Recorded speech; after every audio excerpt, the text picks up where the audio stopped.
ಅಲ್ಲಿ ನಾವು primary education ಬಗ್ಗೆ ನೀವು ಎಲ್ಲ ಒಂದು ಕಮಿಟಿ ಫಾರ್ಮ್ ಮಾಡಿದ್ದಾರೆ. ಅದು CSR ಬಗ್ಗೆನೂ ಪ್ರಸ್ತಾವನೆ ಮಾಡಿದೆ ಈ ಬಜೆಟಲ್ಲಿ.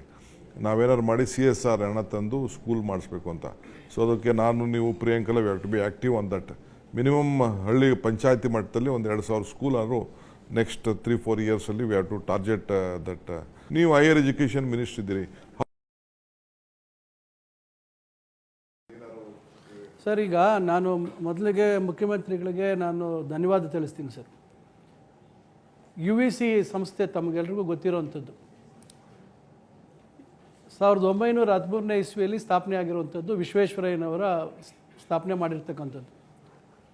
ಹಿಂದಿನ ಸರ್ಕಾರ ಅದನ್ನು ವಿಶ್ವವಿದ್ಯಾಲಯ ಅಂತ ಮಾಡಿ IIT ಮಾದರಿ ಅಂತ ಹೇಳಿದರು. ಆದರೆ ಹಣಕಾಸಿನ ಇದನ್ನು ಕೊಟ್ಟಿರಲಿಲ್ಲ, ಅದಕ್ಕೆ ಶಕ್ತಿ ಕೊಡಲಿಲ್ಲ. ಬಿಡಿ, ಅದು ಬೋಗಸ್ ಬಿಡಿ. ಅವರು ಸರ್, ನಾನು ಮುಖ್ಯಮಂತ್ರಿಗಳಿಗೆ ವಿನಂತಿಸ್ಕೊಂಡು ಈ ರೀತಿ ವಿಶ್ವೇಶ್ವರಯ್ಯನವರ ಹೆಸರು ಉಳಿಬೇಕು ಅಂತೇಳಿ ವಿನಂತಿಸ್ಕೊಂಡಿದ್ದು. ಸದಗೋಪನ್ನವರ ಸಮಿತಿಯವರು 500 ಕೋಟಿ ರೂಪಾಯಿ ಬೇಕು ಅಂತ ಹೇಳಿ ಕೇಳಿದ್ದಕ್ಕೆ ಮುಖ್ಯಮಂತ್ರಿಗಳು ಅದನ್ನು ಇವತ್ತು ಉಲ್ಲೇಖ ಮಾಡಿ 100 ಕೋಟಿ ರೂಪಾಯಿ ಈ ವರ್ಷ ಕೊಡ್ತೀವಿ, ಅದನ್ನು CSR ಫಂಡ್ ಇರ್ಬೋದು ಮತ್ತು ಅಲ್ಯೂಮಿನೈ ಮುಖಾಂತರ ಅದನ್ನು ಪಡಿತಕ್ಕಂಥ ಒಂದು ಅಂತಾರಾಷ್ಟ್ರೀಯ ಒಂದು ಮಟ್ಟಕ್ಕೆ ಅದನ್ನು ಸ್ಥಾಪನೆ ಮಾಡಬೇಕು ಅಂತದಕ್ಕೆ ಮುಖ್ಯಮಂತ್ರಿಗಳು ಅವಕಾಶ ಮಾಡಿಕೊಟ್ಟಿದ್ದಾರೆ. ನಾನು ಅದಕ್ಕೆ ಮನಸ್ಫೂರ್ತಿಯಾಗಿ ಅಭಿನಂದನೆ ಸಲ್ಲಿಸ್ತೇನೆ. ವಿಶೇಷವಾಗಿ ತಾವು ಹೇಳಿದಂಥ ವಿಚಾರದಲ್ಲಿ ಈಗ ಕಾನ್ಸೆಪ್ಟ್ ಏನಿದೆ, ಹೊಸ ಆಯವ್ಯಯ ತರಬೇಕು, ಗ್ರಾಮೀಣ ಪ್ರಾಥಮಿಕ ಶಿಕ್ಷಣದಲ್ಲಿ ಅಂತಕ್ಕಂಥದ್ದು. CSR ಫಂಡ್ಸ್ ತಗೊಂಡು ಇವತ್ತು KPS ಮಾದರಿ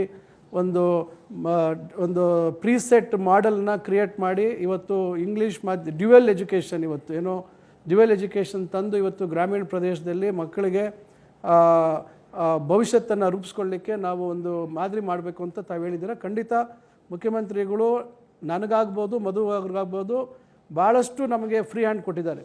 ಇವತ್ತು ಸ್ಟೇಟ್ ಎಜುಕೇಷನ್ ಪಾಲಿಸಿ ರೂಪಿಸೋಂಥದ್ದಕ್ಕೂ ಇರ್ಬೋದು, ತಾವು ಮುಖ್ಯಮಂತ್ರಿಗಳಿಬ್ಬರು ಇವತ್ತು ಮಾಡಿದ್ದಾರೆ. ಇವತ್ತು ನಮ್ಮ ಸುಖದೇವ್ ತೋರಟ್ ಅವರ ಅಧ್ಯಕ್ಷತೆಯಲ್ಲಿ ಒಳ್ಳೆ ಒಂದು ಚರ್ಚೆಗಳಾಗ್ತಾಯಿದೆ. ಸಮಾಜದಲ್ಲಿ ಎಲ್ಲ ವರ್ಗದವರನ್ನು ಯಾರ್ಯಾರು ಇದಕ್ಕೆ ಸ್ಟೇಕ್ ಹೋಲ್ಡರ್ಸ್ ಇದ್ದಾರೆ ಎಲ್ಲರನ್ನೂ ವಿಶ್ವಾಸಕ್ಕೆ ತಗೊಂಡು ಇವತ್ತು ಭವಿಷ್ಯ ನನಗೆ ನಂಬಿಕೆ ಇದೆ ನಮ್ಮ ರಾಜ್ಯಕ್ಕೆ ಹೊಸ ಒಳ್ಳೆಯ ರಾಜ್ಯ ಶಿಕ್ಷಣ ನೀತಿಯನ್ನು ಕೊಡ್ತಾರೆ. ಅದು ಪ್ರಾಥಮಿಕ ಇರ್ಬೋದು, ಉನ್ನತ ಶಿಕ್ಷಣಕ್ಕಿರ್ಬೋದು, ಕೊಡ್ತಕ್ಕಂಥ ನಂಬಿಕೆ ಇದೆ. ಇದಕ್ಕೆ ಎಲ್ಲ ರೀತಿಯಲ್ಲಿ ಮುಖ್ಯಮಂತ್ರಿಗಳು ನಮಗೆ ಸಹಕಾರ ಕೊಡ್ತಾ ಇದ್ದಾರೆ. ಉನ್ನತ ಶಿಕ್ಷಣಕ್ಕೂ ಅಷ್ಟೇ. ಇವತ್ತು ಮಹಿಳಾ ಇವತ್ತು ಕಾಲೇಜುಗಳಿಗೆ ವಿಶೇಷವಾದಂಥ 30 ಕೋಟಿ ರೂಪಾಯಿ ಅನುದಾನ ಕೊಟ್ಟಿದ್ದಾರೆ. ಇದ್ರ ಜೊತೆಗೆ ನಮಗೆ ಮುಂದಿನ ದಿನಗಳಲ್ಲಿ ವರ್ಲ್ಡ್ ಬ್ಯಾಂಕಿಂದ ನಮಗೆ ಇಲಾಖೆಯಲ್ಲಿ ಲೋನ್ ಪಡಿತಕ್ಕಂಥದ್ದು ಕೂಡ ಅವರು ಒಪ್ಪಿಗೆ ಕೊಟ್ಟಿದ್ದಾರೆ. ನಾವು ಇವತ್ತು ಕೌಶಲ್ಯಾಭಿವೃದ್ಧಿ ಇಲಾಖೆಯವರು ನಾವು ಇವತ್ತು ಜಂಟಿಯಾಗಿ ಈಗಾಗಲೇ ಮಾತುಕತೆಗಳನ್ನು ಮಾಡಿದ್ದೀವಿ, ಮುಖ್ಯಮಂತ್ರಿಗಳ ಗಮನಕ್ಕೂ ತಂದಿದ್ದೀವಿ.